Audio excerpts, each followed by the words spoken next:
नमस्कार मंडळी, सविताच home kitchen मध्ये तुमचे स्वागत आहे. आज आपण बनवणार आहोत घरी तयार केलेल्या पनीर पासून पनीर टिक्का मसाला. तर मग ही रेसिपी आपण कशी बनवली ते बघूया. चला तर मग वळूया आपल्या पनीर टिक्का मसाल्याच्या रेसिपीकडे. आता इथे मी गॅसवरती साधारण 1.5 लिटर दूध तापत ठेवलेलं आहे.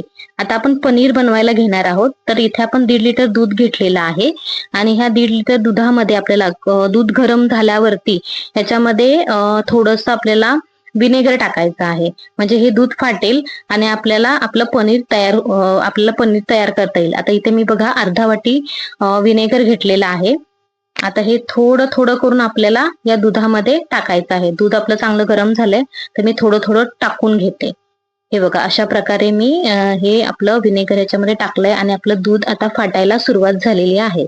हे बघा अशा प्रकारे आता आपलं दूध चांगलं फाटलेलं आहे आणि आता हे सगळं आपण आता गाळून घेणार आहोत. आता मी इथे एका भांड्यामध्ये चाळण ठेवलेली आहे आणि त्याच्यामध्ये एक सुती रुमाल ठेवलेला आहे आणि त्याच्यामध्ये हे सगळं आपलं दूध जे आहे ओतून घेणार आहोत. आणि आता हे सगळं पाणी जे आहे आपण आता ओतून देऊया आणि रुमालावरती जे आपला पनीरचा छेना राहिलेला आहे तो साईडला ठेवूया. आता हे सगळं पाणी आता आपण ओतून द्यायचं आहे आणि परत एकदा आपण त्याच भांड्यामध्ये हे पनीर घेऊन परत एकदा धुवून घ्यायचं आहे. कारण की आपण याच्यामध्ये विनेगर टाकलं होतं, तर विनेगर खूप आंबट असतं. त्याच्यामुळे काय होईल, आपलं हे पनीर सुद्धा आंबट लागेल. त्याच्यामुळे मी आता हे परत एकदा थोडं धुवून घेणार आहे आणि मग आपण हे बांधून ठेवणार आहोत साईडला. बघा अशा प्रकारे आपण वरून थोडं थोडं पाणी टाकून आहे ना, हे आपलं सगळं पनीर जे आहे ते परत एकदा स्वच्छ धुवून घेऊया.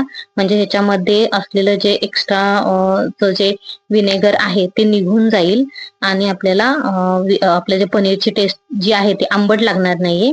व्यवस्थित आपलं रेग्युलर पनीर जसं असतं तसंच आपल्याला त्याची टेस्ट लागेल. अशा प्रकारे धुवून घेतलंय आणि आता मी हे सगळं आता पाणी ओतून देते आणि आपण ह्या रुमालाची गाठ मारून आपण हे पनीर साईडला करून ठेवायचं आहे.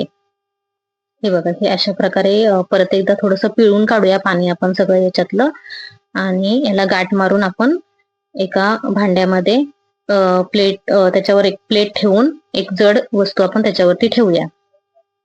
आता बाजारामध्ये बऱ्याच वेळेला आपल्याला पनीरमध्ये भेसळ मिळते, त्याच्यामुळे मी घरच्या घरीच पनीर बनवते आणि अशा प्रकारेच आपण पनीर टिक्का बनवणार आहोत.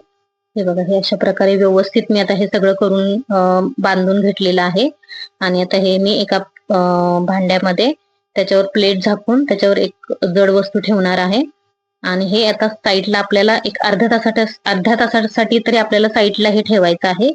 आणि त्याच्यानंतर मग आपण अर्ध्या तासाने म्हणजे यातलं सगळं पाणी जे असेल ते निथळून जाईल आणि मग ते राहिलेलं पनीर जे आहे ते आपण तसंच रुमाला सहितच आपण फ्रीजमध्ये एक 10 ते 15 मिनिटासाठी रेस्टसाठी ठेवणार आहोत. बघा आता मी फ्रीज मधून काढलेलं आहे. आता हे आपलं पनीर तयार झालेलं आहे. हे बघा किती छान असं आपलं पनीर तयार झालेलं आहे. अगदी बाजारात मिळतं तसं आणि अगदी भेसळ नसलेलं घरच्या घरी तयार केलेलं आपलं हे पनीर आता तयार झालंय. आता आपण याचे पीस करायला घेऊया.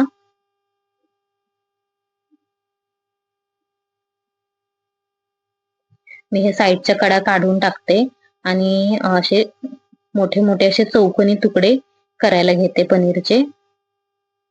हे असे मोठे मोठे तुकडे करायचे म्हणजे ग्रेव्ही मध्ये ते व्यवस्थित दिसून येतात. खूप छोटे तुकडे केले की मग ते कुठे जातात ते कळतच नाही. त्याच्यामुळे आपण मोठे मोठेच तुकडे ठेवणार आहोत. हे बघा किती छान व्यवस्थित आपलं पनीरचे पीस तयार झालेले आहेत. आता आपण याला मॅरिनेशन करायला घेऊया. आता एका प्लेटमध्ये हे सगळे पनीरचे तुकडे मी काढून घेतलेले आहेत. मी इथे 1 चमचा लाल तिखट टाकते, 1 चमचा हळद टाकलेली आपण आता इथे, धने पावडर टाकली,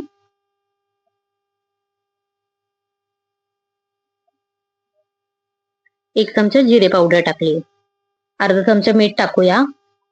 दही टाकायचंय 1 चमचा. आता हे दही सुद्धा मी घरी लावलेलंच दही आहे. बघा किती छान घट्ट दही लागलेलं आहे. तर हे अशा प्रकारे 1 चमचा मी याच्यात दही टाकलं आहे आणि थोडी कसुरी मेथी आपण याच्यावरती क्रश करून टाकायची आहे.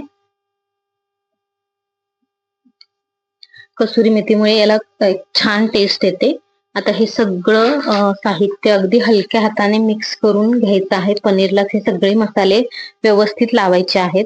व्यवस्थित याचं कोटिंग झालं पाहिजे.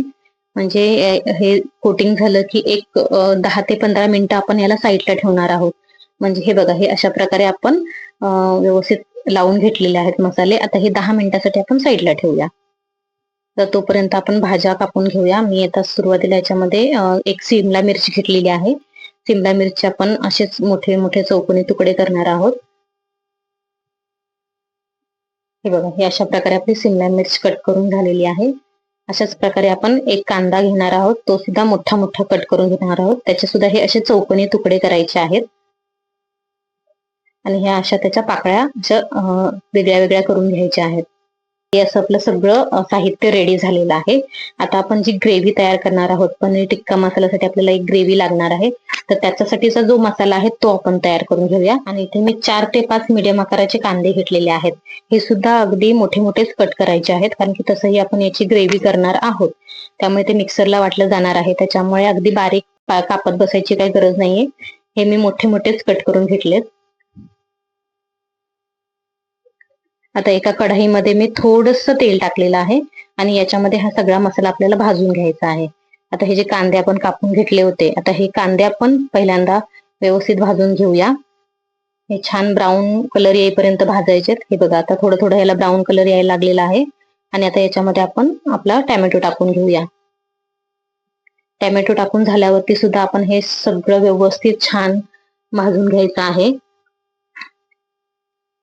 आता याच्यामध्ये आपण थोडीशी पाव चमचा साखर टाकलेली आहे. अगदी थोडीशी टाकायची.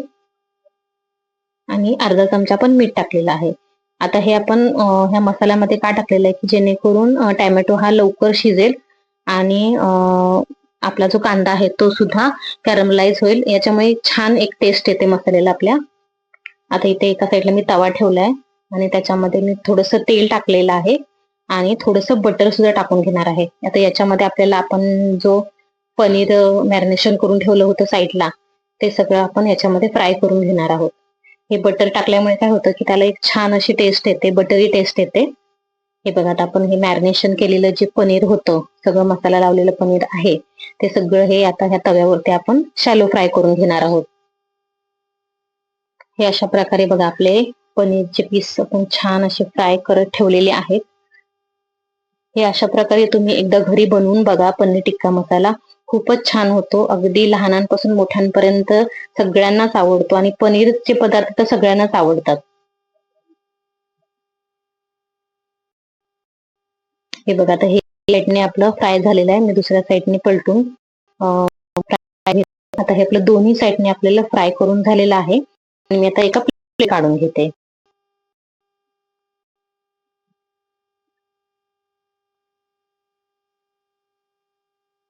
आता आपण काय करूया, आता हा जो आपला आपण जो ग्रेव्हीसाठी जो मसाला आहे थंड करत ठेवला होता, तो आता आपण मिक्सरला लावायचा आहे. आता मिक्सरच्या भांड्यात मी तो सगळा मसाला टाकलेला आहे. कांदा, टॅमॅटो, आपलं आलं आणि लसूण, हे सगळं आपण मिश्रण एकदम बारीक वाटून घेतलेलं आहे. तर आता आपण आपला पनीर टिक्का मसाला बनवायला घेऊया. आता एका भांड्यामध्ये मी थोडं तेल टाकलेलं आहे. आपण थोडंसं जिरं टाकूया. 2 तमालपत्र टाकलेली आहेत. याला थोडंसं फ्राय झालं की मग आपण याच्यामध्ये जो आपण कांदा कापून घेतला होता मोठा मोठा, तो टाकायचा आहे. तो थोडासा हलकासा कलर चेंज होईपर्यंतच परतायचा आहे. अगदी खूप ब्राऊन होईपर्यंत नाही परतायचंय. घेणार आहोत. आता हे दोन्ही चांगलं व्यवस्थित फ्राय करायचं आहे. खूप जास्तही शिजवायचं नाहीये, अगदी थोडासा क्रंच राहील एवढंच शिजवायचं आहे. आणि हा जो मसाला आपण वाटून घेतला होता, आता तो सुद्धा आपण याच्यामध्ये टाकून घेऊया. आता मसाला टाकून झाल्यानंतर आपण एकदा हे सगळं मिश्रण जे आहे ते व्यवस्थित मिक्स करून घेणार आहोत. आणि आपली ही जी ग्रेव्ही आहे, ग्रेव्हीचा जो मसाला आहे तो पहिल्यांदा आपण व्यवस्थित ह्याला चांगलं असं भाजून घ्यायचं. आता याच्यात बाकीचे ड्राय मसाले टाकून घेऊया. इथे मी टाकलेला चमचा धने पावडर टाकलेला आहे, 1 चमचा जिरे पावडर, 1 चमचा गरम मसाला टाकलेला आहे. आणि आता हे सगळं परत एकदा आपल्याला मिक्स करून घ्यायचं आहे. आपले हे जे ड्राय मसाले आहेत ते सगळीकडे व्यवस्थित पसरले पाहिजेत, व्यवस्थित आपल्या ग्रेव्हीला लागले पाहिजेत. आणि परत एकदा आपण ही ग्रेव्ही व्यवस्थित फ्राय करून व्यवस्थित भाजून घ्यायची अगदी तेल सुटेपर्यंत. आणि त्याच्यानंतर मग आपण याच्यामध्ये थोडं थोडं तेल टाकून आपली ही ग्रेव्ही तयार करायची आहे. हे बघा, आता असं जसं आपल्याला लागेल तसं, म्हणजे तुम्हाला बनवायचं आहे त्याच्या हिशोबाने तुम्ही त्यात पाणी टाकणार आहे आणि आपली ग्रेव्ही आपली तयार करायची आहे. आता हे एवढं थिकच मला लागणार होतं, त्याच्यामुळे मी हे एवढं पाणी टाकून आपली ही ग्रेव्ही तयार केलेली आहे. आता शेवटी मी 1 चमचा मीठ टाकते. एक 10 मिनिटं तरी आपल्याला ही ग्रेव्ही उकळी ठेवायची आहे. आणि त्याच्यानंतर मग आपले जे फ्राय केलेले पनीरचे जे तुकडे आहेत ते याच्यामध्ये टाकून घ्यायचे आहेत. आता सगळे आपले पिकून घेते आणि मग तर हे सगळं एकदा मिक्स करून आपण याला 10 मिनिटं राहायला बघा, असं छान 10 मिनिटं मस्त पनीर टिक्का मसाला तयार झालेला आहे.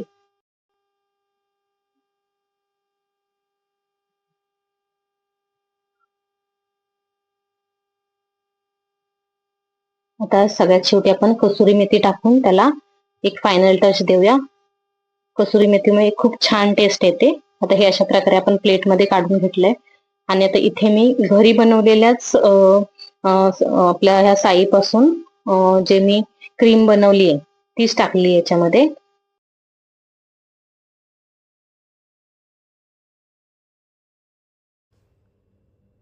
अशाच छान छान रेसिपीजसाठी सविताज होम किचनला लाईक करा, शेअर करा आणि सबस्क्राईब करा.